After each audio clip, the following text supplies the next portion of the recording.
Welcome back. And joining me now is Democratic Senator Adam Schiff of California. Senator Schiff, welcome back to Meet the Press.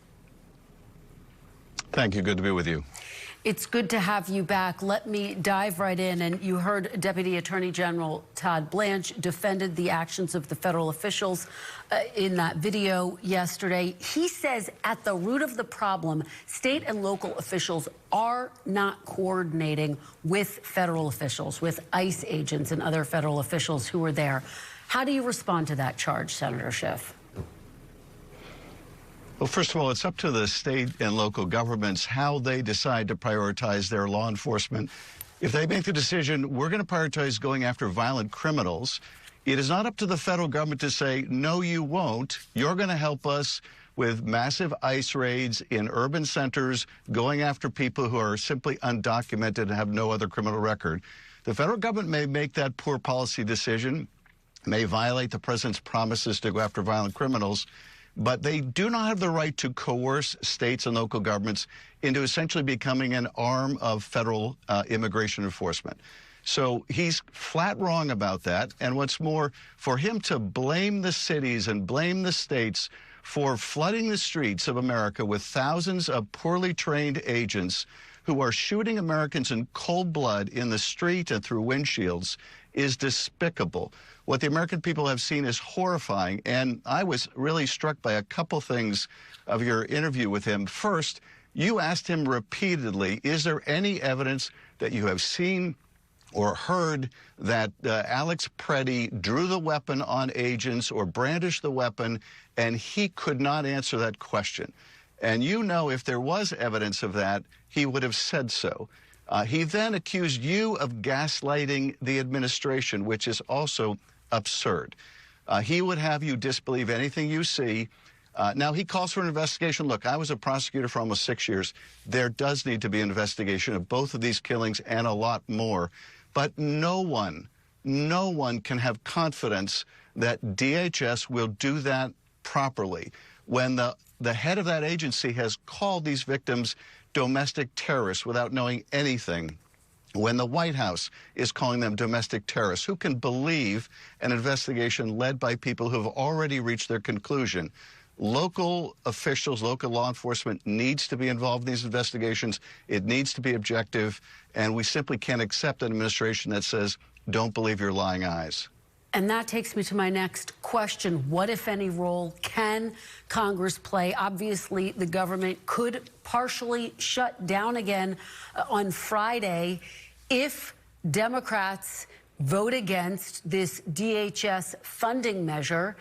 My question for you, Senator, are you prepared to vote against DHS funding if it means partially shutting down the government? Again, coming on the heels of an incredibly long shutdown. Well, I'm not giving ICE or Border Patrol another dime, given how these agencies are operating. Democrats are not going to fund that. The government will shut down if Republicans insist that that be joined with other government funding. It will be a Republican decision. They understand we're not going to go along with this. And we hope some of the Republicans in the Senate may see those scenes in the streets and be as repelled as we are and vote against that continuation of violence also. But if they don't, it will be their decision whether they couple that funding for these ICE agents and Border Patrol agents with all these other government agencies. They will make the decision. They're in the majority if they want to shut down the government so they can perpetuate this violence.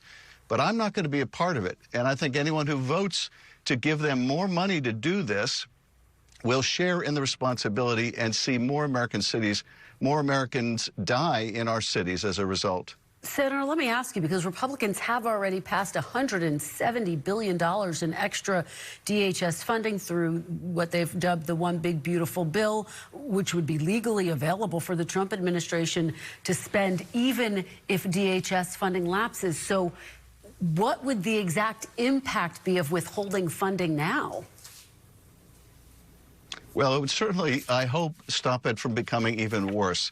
They have thrown so much money at these agencies, they don't know what to do with it. And there is no question that when we actually get a chance to do oversight again, which I hope will happen after this November, you are going to find all kinds of corruption in how that money is going out. I have no question you will find sole source contracting going out to friends of people in the administration and money wasted hand over fist. They talk a good game about cutting down on waste, fraud, and abuse. There is going to be enormous waste, fraud, and abuse in DHS, given how money is being spent without any kind of real oversight. So I wouldn't make the problem worse to begin with, but I would also overhaul those agencies. They need to be completely overhauled from top to bottom. That is going to require, at least at this moment, until there's a change in the majority in Congress, some Republicans of good faith to work with us to do it. Well, otherwise, we're going to have to rely on the tool that we have used before, which is litigation, and we will certainly be litigating over these abuses. Senator, to that point, I want to ask you about something President Trump said. He said, if Democrats win back the House, he expects to be impeached. You, of course, led the first impeachment against President Trump during his first term. What say you? Do you think, would you move to try to impeach President Trump if Democrats win back the House? Would you support that? I would focus on the most effective remedies when that time comes that can stop the abuses that we're seeing throughout the federal government. So I don't want to prejudge what those tools will be, but there is no question that we are seeing rampant corruption and illegality from the top down, whether it's the corrupt meme coin schemes or the acceptance of massive gifts from foreign governments or all of the other corruption in this administration, all the crypto deals of the first family. You name it, there is all kinds of corruption, and the worst form is the kind that is resulting in death in our streets. So there's going to be an accounting in one form or another when that time comes. All right, Senator Adam Schiff, thank you so much for joining us.